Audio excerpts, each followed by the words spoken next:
Good morning, good evening, good afternoon, wherever you are in the world. This is Leaf and Bean, the relaxed chat that Gordon and I have every week about U.S. and UK politics that, for some unknown reason, we've decided to broadcast live. It's really Yeah, funny, actually.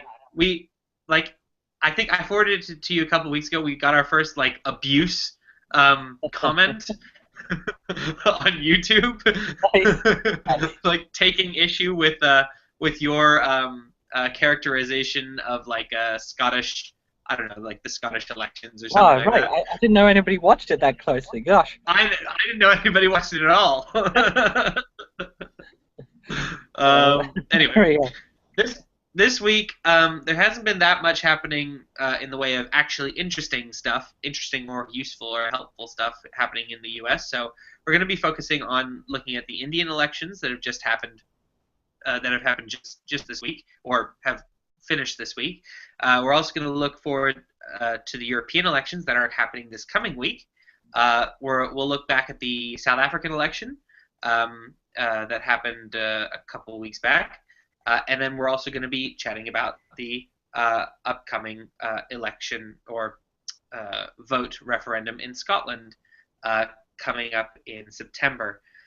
We've been talking a bit about the Scottish election, and or the Scottish referendum, and we've been going back and forth on a few different things. I know that we're going to probably devote a whole conversation to it at some Yeah. point in the future, but just kind of bubbling along. There have been more discussions on that front as well. So I guess the first thing that we should chat about is the Indian elections. Something quite dramatic has happened in the Indian elections. Do you want to give any Sure. background on So, that so first? the Congress Party, which has ruled India for the majority of the years since independence in '47, Congress Party lost, and they lost crushingly Yeah. to Modi and the BJP, which are a Hindu nationalist party. It's one of the most dramatic changes in power, not just because it's going from Congress Party to BJP, but also because of the margin of victory that Modi has got. He doesn't need to form a coalition government. It's the biggest victory since 1980, 1982, I think. So it's really been a huge victory for him. For the last 10 years, he's kind of been a pariah a little bit. Certainly when it comes to the West, people have refused to meet him, and he had a visa ban and so forth because of his perceived influence over riots that led to the deaths of many Muslims in India. But he has been able to overcome all of that and is now going to be the leader of the largest democracy on earth. Yeah, and interestingly, so apparently 500 million people voted, and that's Yes, yes, and that was a high 66, turnout. yeah, 66% turnout in terms of eligible voters, and that's just enormous. And I know that the results that we even have now, or up until middle to the end of the week, they are just provisional results, like exit poll type results. But and sometimes those results, especially in the Indian election, because it runs over so long, sometimes those results have been wrong. But that Well, but the coupled with scale of the victory here is just yeah, so yeah, overwhelming. yeah. Yeah, The fact that it was such a large number, and the fact of the turnout meant that compared with other elections in the past, it seemed it, it it allowed them um, uh, to call well the election. yeah, call the election, but also um, the Congress Party kind of conceded Yeah, far quicker than I think some people were expecting. And so I think I have the numbers up here that the BJP or Modi is going to get, because they don't have the specific ones yet, but they're going to get around 282 yeah, seats, and the total size of the parliament, of the lower parliament, is 545. So massive, massive amount of seats.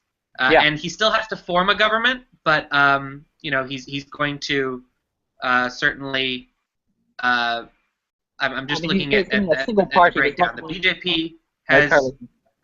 sorry. There'll be no need for coalitions though. So forming a No, no, government will no, be no. So it's claiming going to that. be very positive. Yeah. But the I don't know. Oh, I'm sorry. My numbers have fallen down.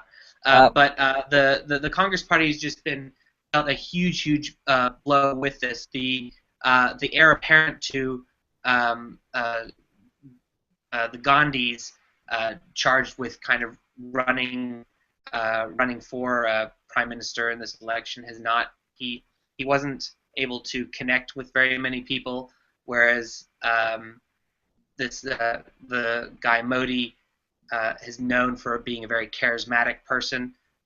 Also, in some ways, a little controversial, apparently, in some circles. You mentioned earlier about previous problems with travel bans. There was in just reading the comment section, which I think is sometimes dangerous, but also quite interesting. Comment section about a lot of posts about the Indian elections. You see that in every single one there starts to be a flame war between Modi supporters and detractors, and a lot of times they're referencing this one incident that happened with some terrorism on both sides in terms of some Muslim extremists, and then the reaction by a Hindu mob to that, and what role Modi's state government um, had or had in that they allowed it to happen, yeah. and they didn't do enough to stop it. It's a very complicated issue, and it seems like reading from the comments that it is a very thorny issue for a lot of people. Interestingly, some places that I've read have said that this is a big blow to the whole the potential peace in the region. India has not been they for a long time they've had um, a policy of we will not attack first with regards to nuclear weapons. There was some concern that Modi wouldn't make that promise anymore. He has, and it does signal a very big change with the Yeah. way that that India, or at least the perception of where the Indian electorate wants to go in terms of having a charismatic leader, but also one that was really running on his business credentials. Sure. So it's a very Yeah. unique and interesting kind of outcome. Well, and of course, I mean, the hard work, I mean, trying to win an election in a country of 1.2 billion people is, I'm sure, extremely difficult, but the sense in which the hard work starts now because, he's going to be judged in terms of economic growth. Growth currently is about 4.5%, and people in India look across the continent to China, which is growing at more than twice that fast. Twice that rate.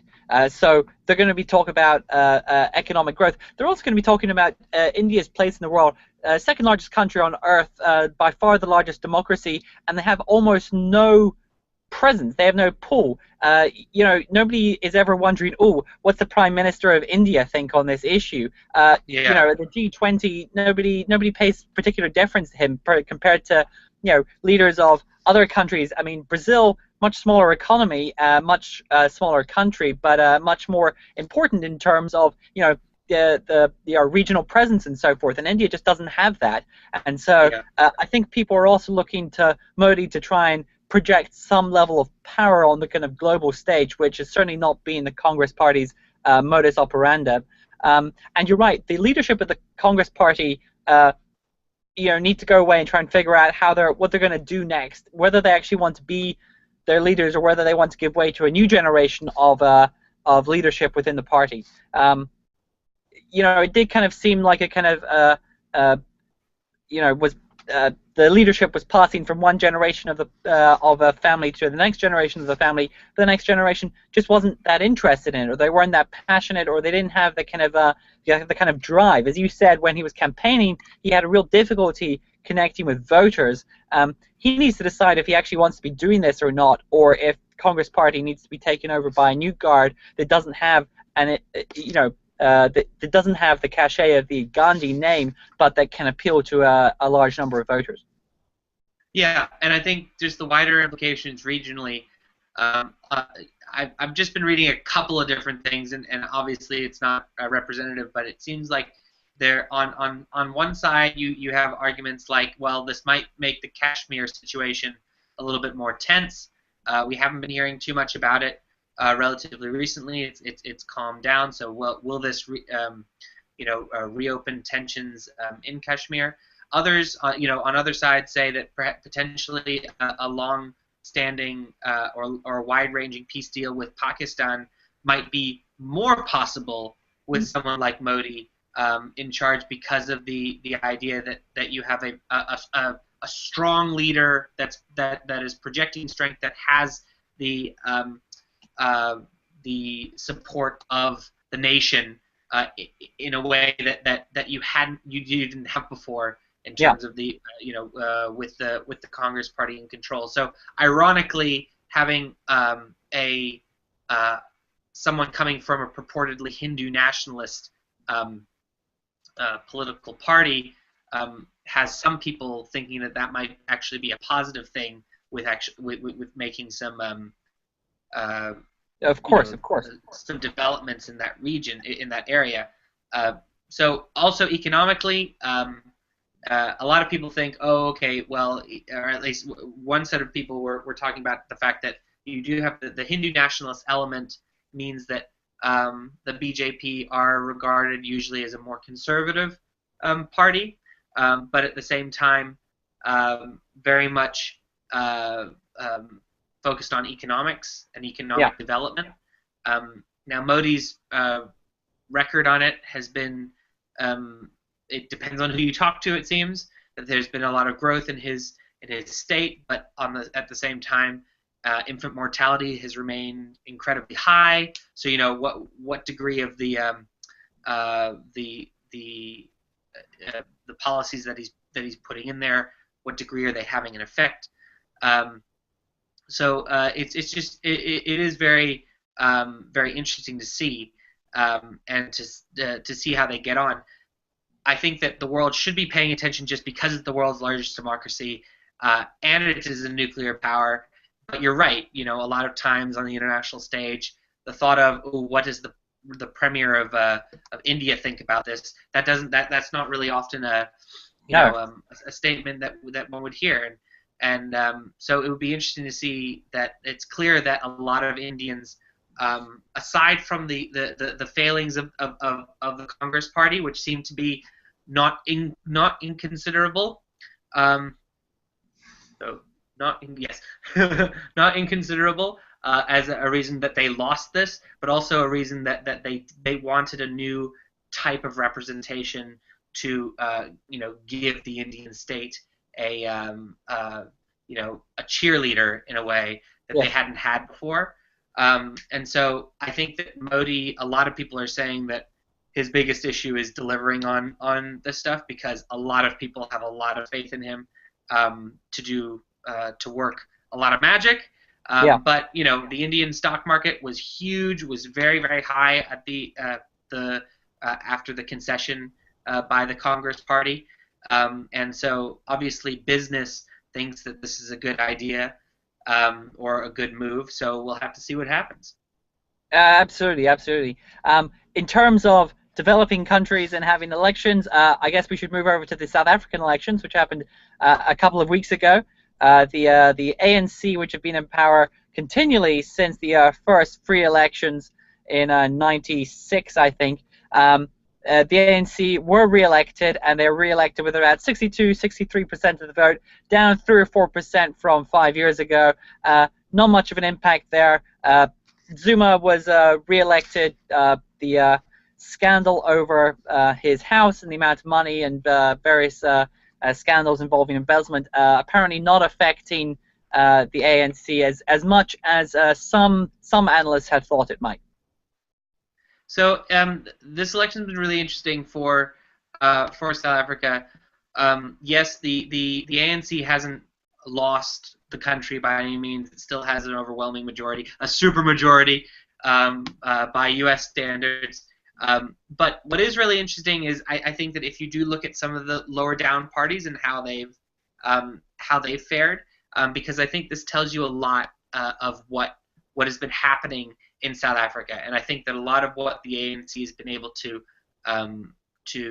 bank on is one, the Mandela effect. I think that really can't be um, uh, it can't be diminished. The fact that Mandela passed away recently and ANC is the party of Mandela.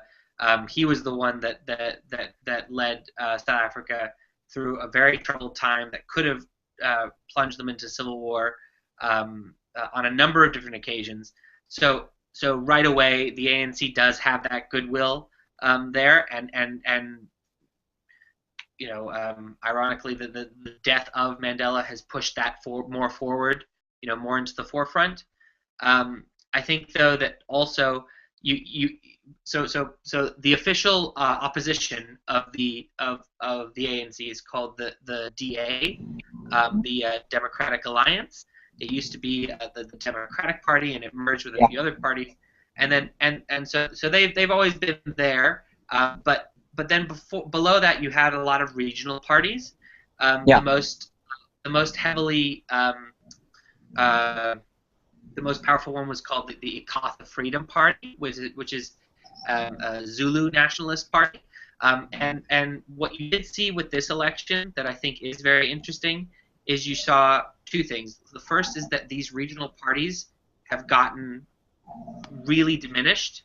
Like the Ikatha, the IFP didn't do very well at all. It lost a lot of seats that it held before. I'm talking just about retention, and then also another kind of strong point to highlight is the establishment of a new party, the EFF, and that party was created by you might have, if you've ever followed South African politics at all, or you even if you hadn't, you might have heard of a character named Julius Malema. And Yes. Julius Malema, yeah, you've probably heard it. Yeah, you remember him. So Julius Malema ran the ANC Youth League, and he was a very outspoken leader. He very strong activist. Um, uh, Argued for much more kind of much more socialist, bordering on communist requirements. Yes. State-owned industry, coal mines, and so forth. Yeah, state-owned things. He also had had a certain style that meant that he was very angry in a lot of his speeches, and so he made several statements at certain times that offended a lot of people, and eventually the ANC had to kind of cut him loose, and so he went off and he's formed his own party called the EFF, and this is the first time that they've competed in an election. And interestingly, I find this very interestingly, they're in their first position, in their first time, they've gotten 25 seats. That's compared to the ANC has 249, right? So that's 62%. The DA has 89, and that's 22%. And then the next down the line is EFF, which is Julius Malema's party, and that's 6% or 25 seats. So interestingly, and I don't know how the demographics work too much, but the ANC went down a couple of points. The DA rose. I think they built on from something like 19 seats to 25 seats or something like that. Or sorry, from 70 something seats to 89 or something like that. So they still rose. And then you had the EFF that came in, looking at the kind of destruction or the diminished place of the kind of lower regional parties. So I find that interesting because it seems as though there's some sort of a sense of consolidation on an economic message that the ANC, which is the kind of the one party in South Africa, Yeah. is failing to deliver. there was another attempt at a breakaway with the ANC to form a different party called COPE, and that hasn't done very well. I think they got something like 4 seats this time, or no, 3 seats this time. But it seems as though the kind of fundamentalist, socialist, like nationalizing of organizations, that kind of an economic um, uh, outline and need, that seems to be the driving force between the division between the ANC and now the upcoming Yes. EFF. And I find that very interesting. So in the future, if Julius Malema's organization can capitalize on that, I think you'll see that the EFF will only grow. And that's, I think, the big takeaway from this election. Also, the fact that the DA was able to still build means that they are still, they're slowly growing. They've been growing every single election. They are headed by Helen Zille, who is white. She is the premier of the Cape. But you're starting to see that the DA is trying to associate itself more with a wider mainstream of South Africa. Yeah. You're seeing more and more black members taking higher and higher positions within the DA. So it is actually a very interesting situation in South Africa because you're having free and fair elections. You're certainly having a one-party state in a way, but it's not a one-party state as like they're having 75% of the vote.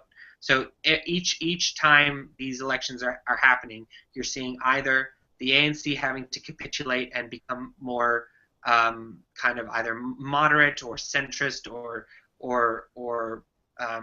flexible, or you're starting to see these spring out of groups of parties that are actually doing something. So that's all I'll say with that. It doesn't really have that much of an impact in terms of how the international community sees South Africa, but I do think that it is quite interesting.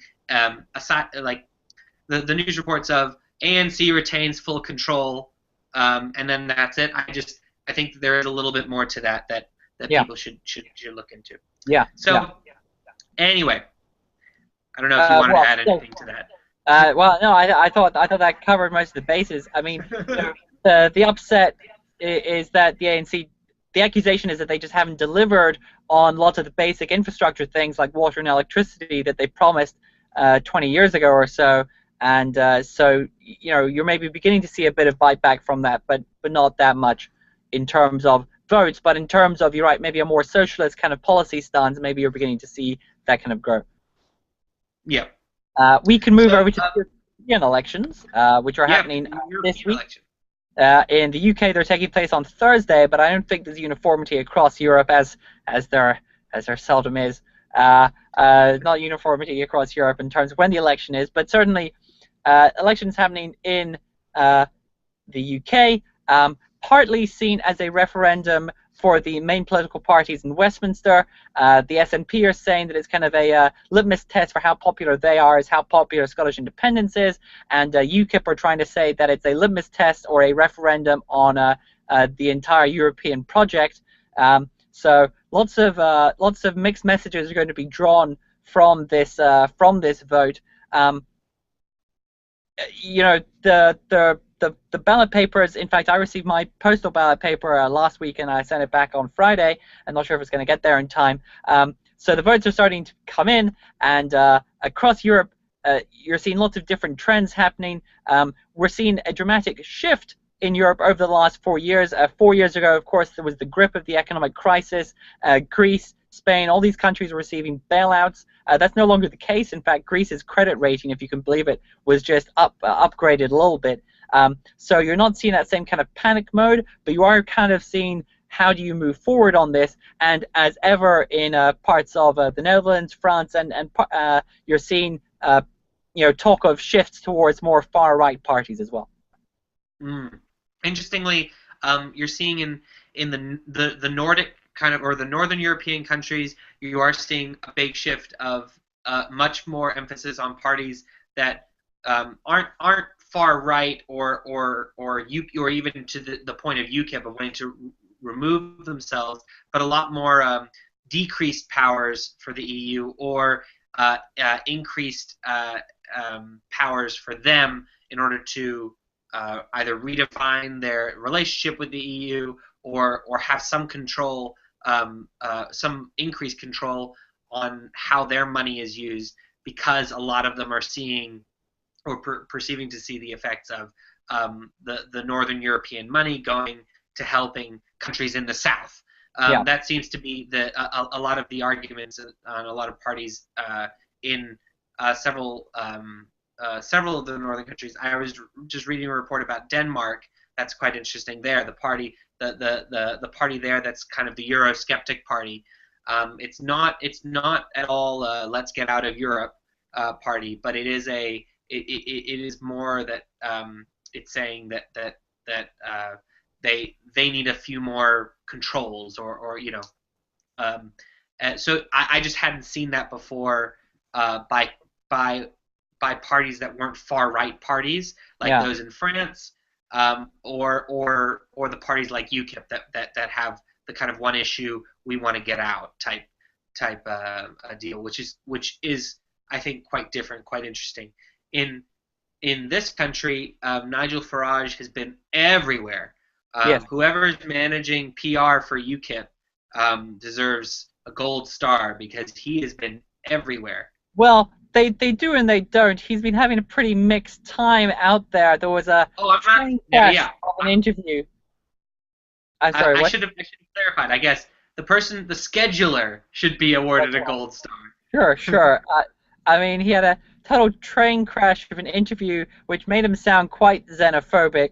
Yes. And of course, the press have cottoned on to the fact that if you want a good story about an idiot politician, find somebody who's an obscure UKIP candidate for the council somewhere, Yeah. goodness knows where, and you call them up and you ask them what are their views on foreigners, and then you'll get some kind of classic quote or something, which will then feed in. So Nigel Farage is certainly having a difficult time of it. As you're right, he is everywhere, but he's not having as easy a time of it as he has in the past. It's the kind of narrative that he's leading a party of fruitcakes isn't exactly helped when people go and interview those candidates. Well, but like yeah, on Thursday I think it was Nigel Farage did an interview where he said, like if if a bunch of Romanian men moved in next to you, you'd be worried or something like that. He said something silly like that. And when pressed on it, he said, well, Romanians have a higher likelihood of causing I don't know, mischief or breaking laws or whatever it is. So obviously a bit of a faux pas there. But Considerable faux pas. If that had been committed by one of the main party leaders, it would have been devastating. exactly. But I think that, and yes, a lot of times when Farage gets out there and speaks, or his lower downs gets up and speak, it is embarrassing. However, I think that there's a potential for this kind of UKIP shaming to backfire in a way, because a lot of the people who UKIP are trying to get to vote for them are already thinking that the national parties don't care, that they're laughing at them, that they're laughing at people like them, and that they don't respect their views, and the media doesn't respect their views, and that kind of uh,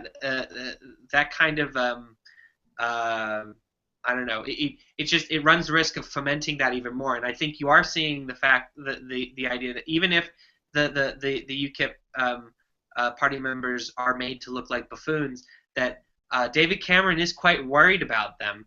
Yeah. He went down and he went out. I think was it in Brighton or somewhere else, and he was making a speech targeted at UKIP voters, trying to just tell them to give the Conservatives another look. And I think that's actually really really interesting, just because David Cameron's initial kind of shooing them off, calling them fruitcakes, and not wanting to engage. I think it does show a shift in terms of how the Conservatives are actually starting to worry about UKIP as potentially a force. Not necessarily it doesn't matter if they're always laughed at, but if people are voting for them, that's a problem for them. Well, quite. I mean, Europe has always kind of been a problem for the Conservative Party. It was a major bone of contention through Margaret Thatcher's premiership, or at least towards the end of it, and then John Major's government pretty much collapsed over disunity that was most pronounced over the question of Europe. David Cameron, because he's leading a coalition government which doesn't have a majority, has been able to more or less keep a tag on anti-European sentiment by making promises on referenda after the next election or so. But you're right, he is also having to do that not just within his own party backbenches, but to go out to the country and target, as you said, UKIP voters who maybe obviously don't agree with a lot of some of the fruitcake kind of messages that are coming out of some of the individual members standing for UKIP, but the kind of broad message of unlimited immigration and laws that got overruled by Brussels or so has a lot of traction in a lot of places.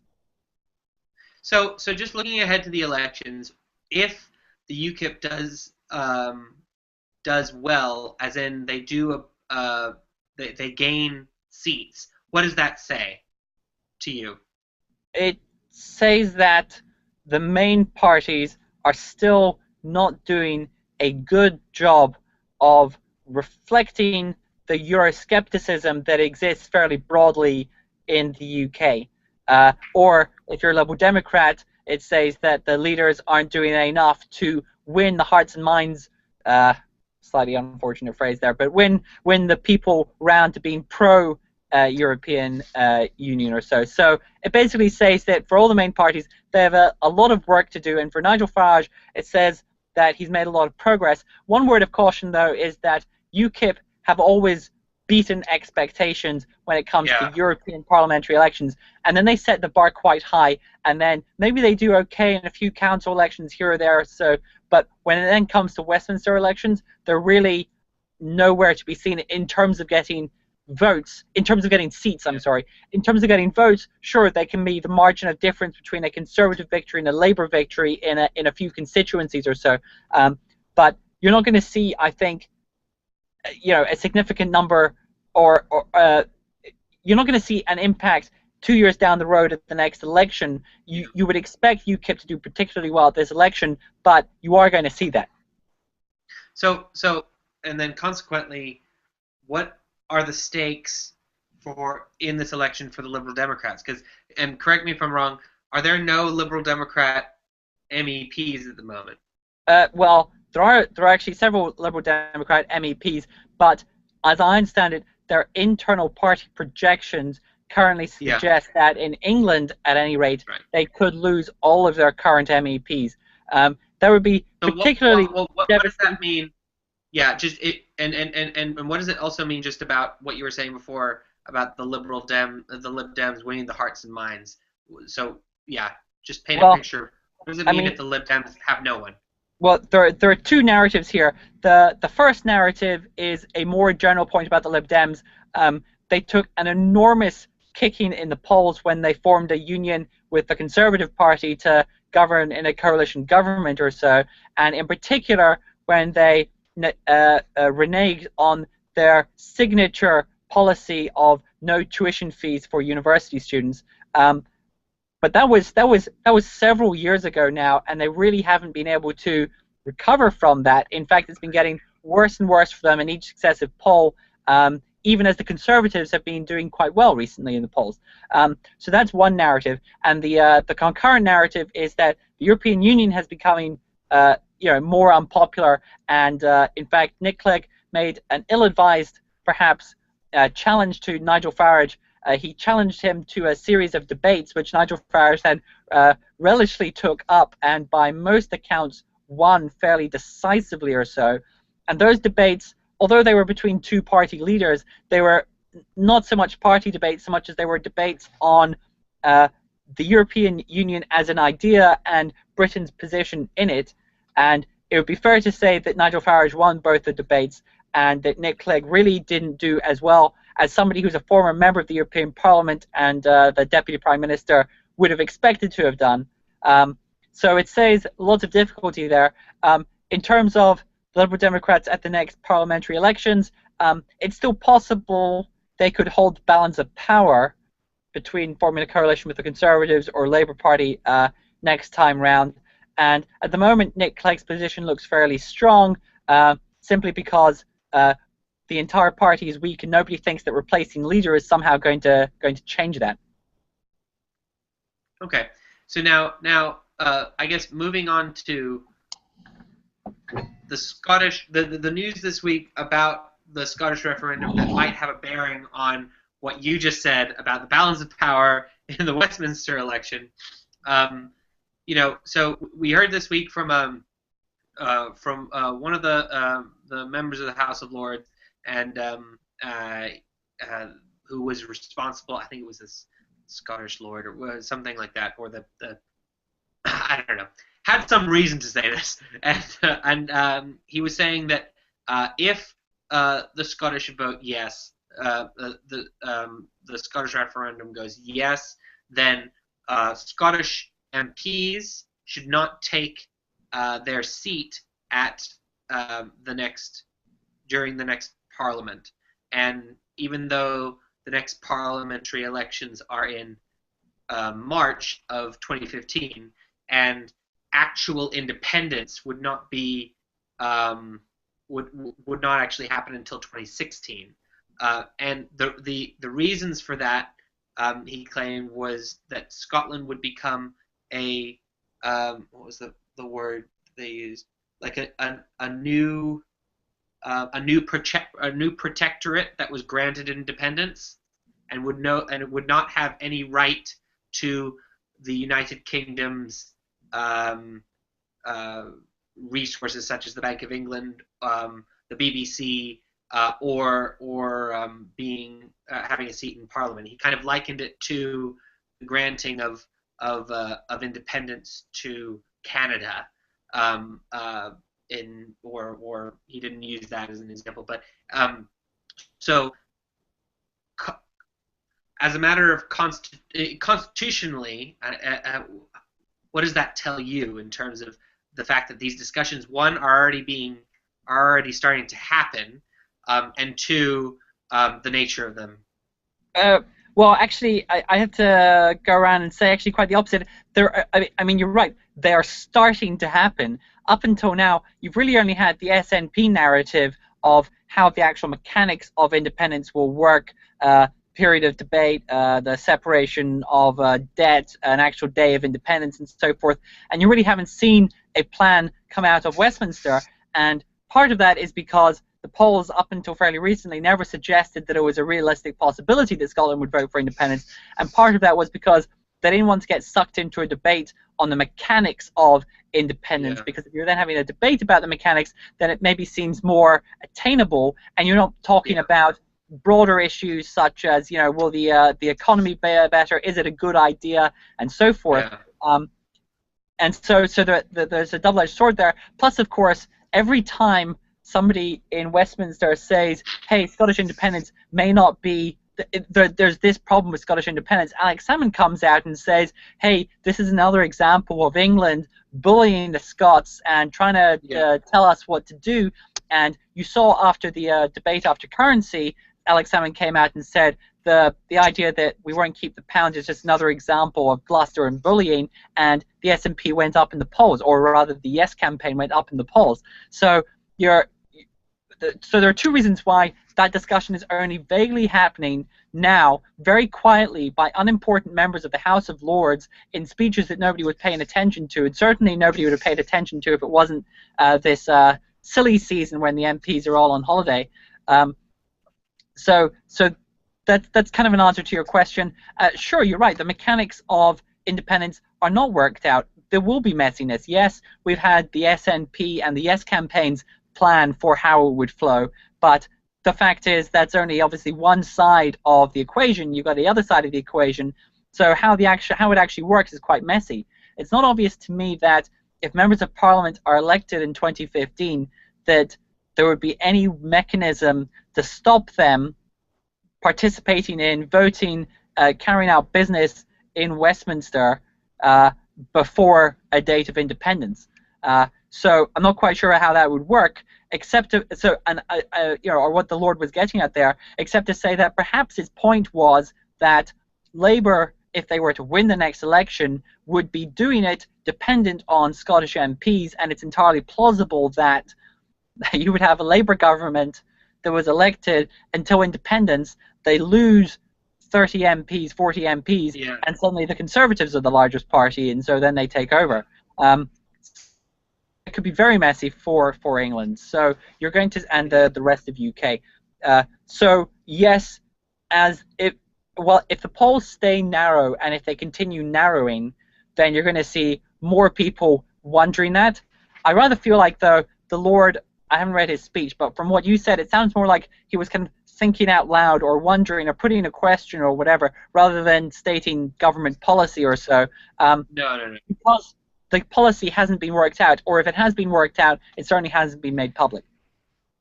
Yeah, no, that makes sense. And I have to say that the idea of equating, which is not what he was doing directly, but the way that he was describing it, he was using a word that I just can't place the word right now, but equating Scotland, one of the founding members of the United Kingdom in the Act of Union, equating that to a colony isn't like a colony and granting them independence isn't. It doesn't strike me as a proper way to do it, because not only for the reasons that he brought up. Oh, they don't have access to our, the Bank of England and the BBC and other things, but also the fact that of the sharing of debt and the because that came together in the first place. And so it's very different. Whereas Canada was a colony, and then it was granted independence, as Australia was. So it wasn't that England colonized Scotland, and is then giving it back. And so I struggle to understand the thinking behind that. But should should Scotland vote yes, that does quite considerably change what the makeup would be of the remaining country, whatever the UK or however it's called.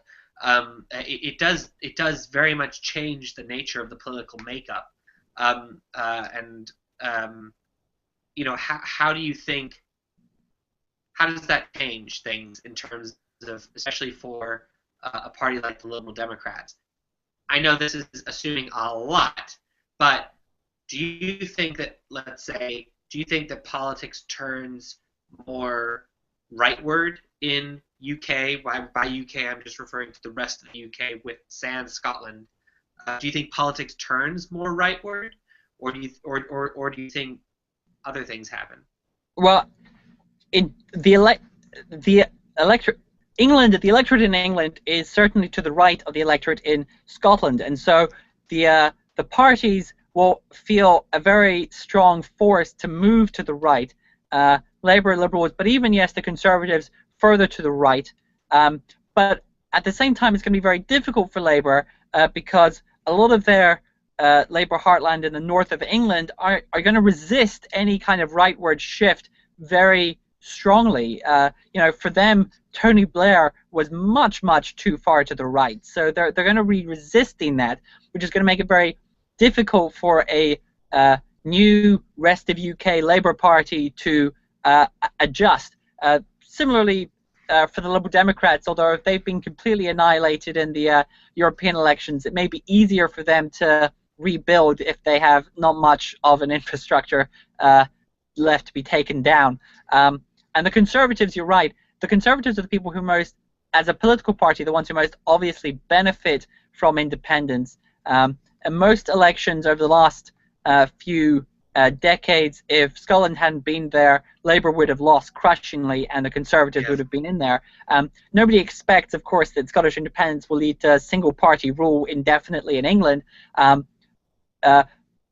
it would certainly appear to benefit the Conservatives, except that the Conservatives are very much pro the union because certainly their policy would seem to be that a united Ireland much better serves the interests of projecting power across the world. So the Conservatives haven't done that. But you're right. There is going to be a rightward shift. You've already seen the parties in the Scottish Parliament are much to the left of their equivalents in Yeah. Westminster. So you're going to see a push in the other direction if the Scottish people vote for independence and are no longer sending MPs to Westminster. Mm, mm. Anyway, I think that's very interesting. Right. Just in terms of seeing how it progresses. All right. Well, with that, let's turn to our quiz. Let's turn to the famous quiz. 5 questions, a fight to the death. Whose competition You to see won who's last time, reading I think. the most inane news stories the closest. Did I win last time? Yeah, I think you did. Okay, well that's good stuff. Well then, I shall attempt to retain my crown. I shall go first. Okay. Okay, so the government this week released their official projections. They a report where they said how well they think England are going to do in the World Cup. How well do they think they're going to do? Okay. So wait, I don't know if this is connected, but apparently bars in England have been trying to get the license extended, Yeah. and the Home Office has released uh, uh, um, an advisement that England doesn't have a great chance of lasting through the first few rounds. Yes. And so, is that what you're That, talking about? that, So they, that's they, that's they don't. exactly. I'm going to give you the point there. The official government spokesperson said that the government is, of course, 100% behind England football team.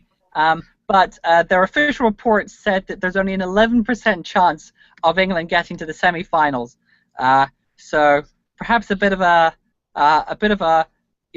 patriotism meets reality there. Yeah, there was a comedian that was on that was saying something like, every 4 years, the entire country goes into this sort of delusion that England could finally win it. Maybe I think we have what it takes this time. Whereas this time, no one's saying that. It's just like we're happy to be here, guys. Right? Thanks. Okay, so all right, U.S. because we have to have something U.S. Of course. So, a last-minute change avoided what could have been an uncomfortable moment in the September 11th museum dedication ceremony on Thursday, involving New Jersey Governor Chris Christie and a song. What change was quickly averted? What song was going to be played that would have been a Oh, little bit well, awkward? there must be some. Presumably, this is a question about Chris Christie and the closing of the bridge. Was it Bridge Over Troubled Water or some such? Yes, yes.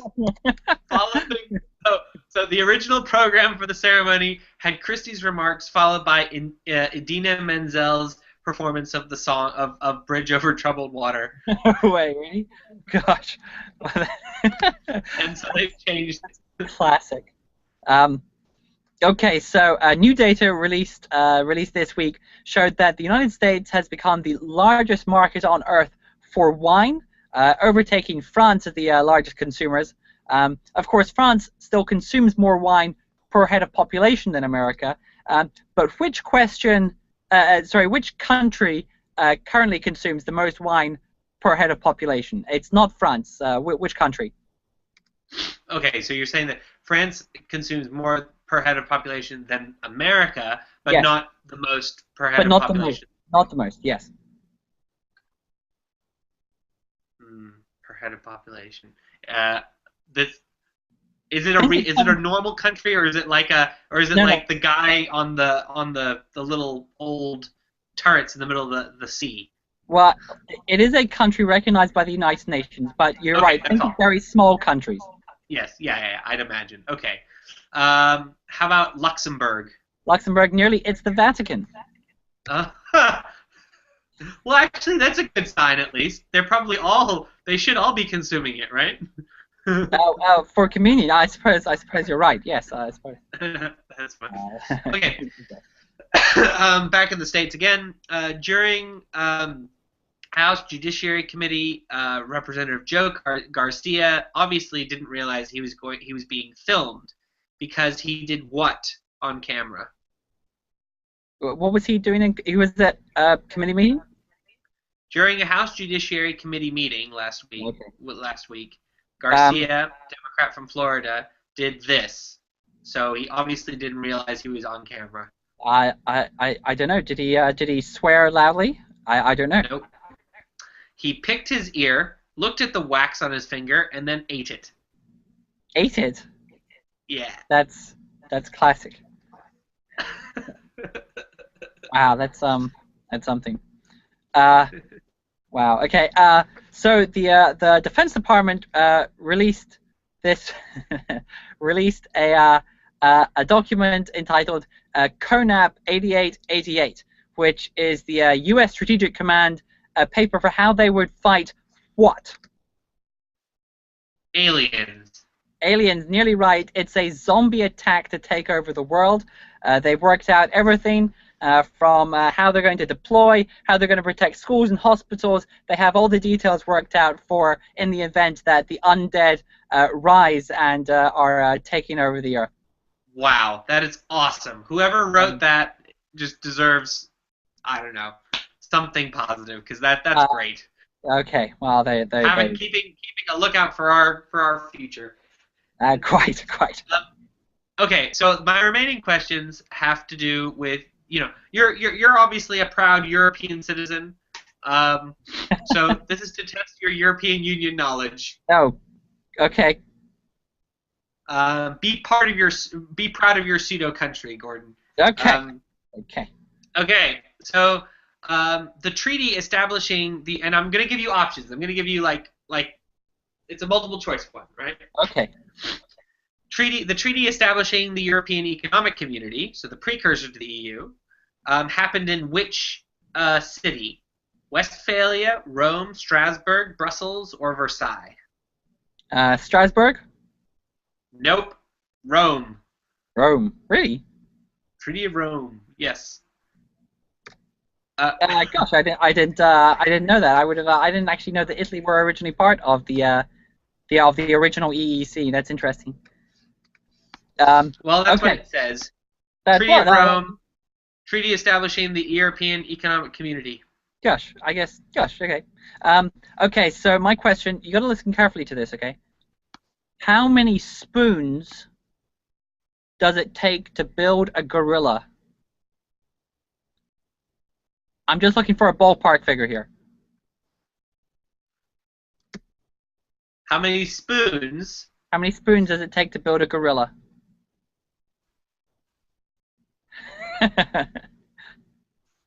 Wow. This is a deep question. This is a deep question. It's not 42. Well, ballpark figure. 58. 58. No, it takes 40,000. Famous magician and spoonbender Uri Geller commissioned a giant statue of a King Kong-like gorilla, which was made out of spoons. Specifically, they used over 40,000 spoons in order to get the effect. Wow. Wow. I'm going to look at that. Gorilla spoon. Spoon gorilla. Gorilla spooning? No, that's wrong. Okay. Quite. Right. Back to Europe. Here's another trivia question for you. Europe Day, as you are of course aware, is on May the 9th. What does Europe Day commemorate? May the 9th? I guess it commemorates my birthday. I'm going to give you 4 options. Okay, fair enough. So, it's the introduction of the euro in 2001. Nope. Okay. Or does Europe Day, May the 9th, celebrate the Schuman Declaration of 1950? Does it celebrate Britain's entry into the European Economic Community in 1973? Or does it commemorate the signing of the Maastricht Treaty in 1992? I guess I'll go for the Maastricht Treaty. Nope. I'm sorry. It was the Schuman Declaration of 1950. I thought these would be easy automatic for you. It's because it's Well, also known as Schuman Day, commemorating the historical declaration by Schuman, who was, of course, the French foreign minister at the of time. course, of course. So my final question, and you currently stand on 2 points here. So for a third point, which would guarantee you the win, the Sunday Times Rich List was released today. The Hinduja brothers came top for the first time. They've obviously maybe you haven't heard of them before, but if you remember late 90s political trivia, they were the ones with the dodgy passports, allegedly dodgy passports, that caused a scandal in the Labour Party in the 98 or 99. Anyway, they topped the list this year. The list has come out every year since 1989. Who was it that topped the first ever Sunday Times UK Rich List in 1989?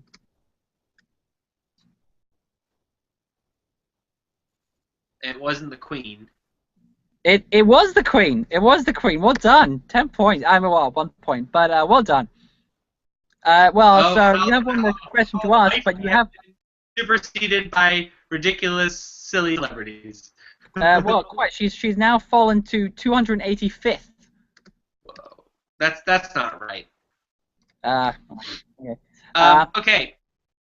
Final question for you. Yep. This is an easy one. Okay. Also about Europe. Which Allied war leader said in 1945, "We must build a kind of United States of Europe"? Was it Harry Truman? Was it Joseph Stalin? Was it Winston Churchill? Or was it Charles de Gaulle? I'm gonna go for Winston Churchill. You are correct. Ah, well, that's great. Expert Gordon Blackadder. Thank you very much. Thank you. Thank you. Well, so you win the quiz, 3-2. Congratulations. Amazing. 2 guesses. 2 guesses. So I'm afraid we're going to be off air next week. I'm going to be attending my fiance's graduation, and I guess we'll be off air the week after that because I'm getting married. So maybe the weekend after that, we'll be back on air. Lots of exciting things happening. Most of them not to do with politics, but we'll update you on some of them. Exactly. Absolutely. Thanks very much, Gordon. Thank you. All right. Have a good week. You too, man. All right. Bye.